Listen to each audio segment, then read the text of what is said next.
Israel does not want a Palestinian state, never has, won't tolerate it. They've talked about it, but they knew they were never going to allow it to happen. And one of the ways they... What kind of criminal do criminals hate the most? It's an Edo. Now, I can't say the full word, but put a P before Edo, and then at the end, put a file. Then you got it.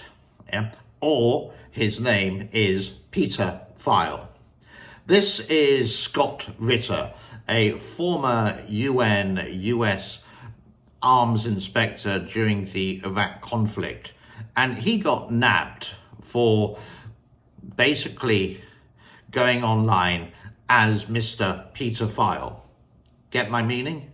And he's been banned from YouTube, he's been banned from Twitter, and he is an outspoken, well, I'm just going to call him, I'm going to be polite and say Muppet. Now, if you do see him on YouTube, he will be a guest of a channel. For example, what I'm going to show you here, just for a moment or two, Cyrus Jensen, who is an American citizen who has lived in China for 10 years and Canada, and basically he's just an awful guy as well. And he got 3.5 million views on his channel having a little chat with Peter or Scott, but you know what I mean. Hamas breached this wall that Israel had built surrounding Gaza. And I think we need to just reflect on this for a while. Also be on channels, maybe you watch it, maybe you don't, like Danny Haifong, who's an activist in New York City, spoke to the United Nations a couple of months ago, and the United Nations started to fall asleep during his propaganda campaign against America. He's been on another show from another ex-military person called Btic, who scarpered away to Thailand because I don't think he can live in the United States. We don't know the whole story behind that. There's some kind of secret there. He will do, and he will go on about the Russia-Ukraine war. He will go on about Hamas, Israel, and Palestine, etc. I just personally don't like the goal. He's actually very intelligent, but he's very, very one-sided in his speeches. But basically, you're talking to a Edo, which is just wrong. Yeah, how can you trust someone? He denied all the claims and thought it was a setup with the US government. That's the usual kind of case. He served a bit of time in the NIC, in prison, in jail, and now released, and quite recently got banned on Twitter and on YouTube for his outspoken claims.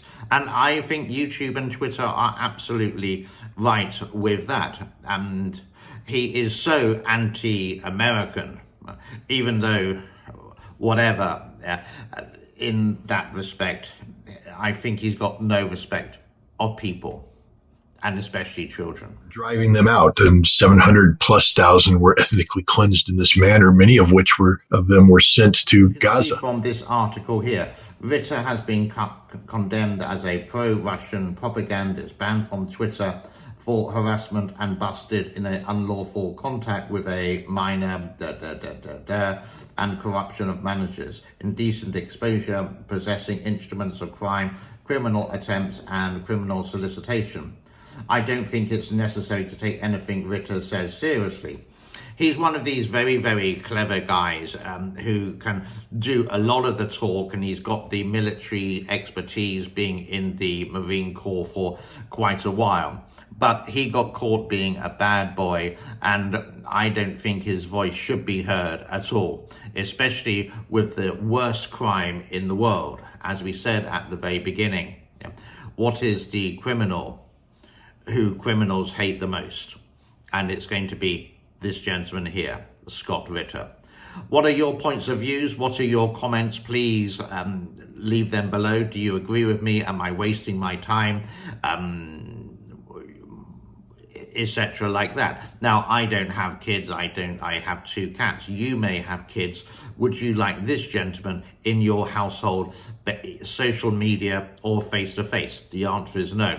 He's just an evil, evil man. And Russia is using him to give the propaganda, or Hamas is using him for the propaganda. There's always two sides to the story, and he's only giving the propaganda to, in my opinion, the wrong side. God bless to all. Thumbs up if you like it. If you want to support my work, then the links are below.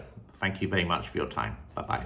The first installation is an open air prison. And since that time, there's been ebbing and flowing in terms of Israel and Gaza, et cetera. But recently, it has become a sticky point because Hamas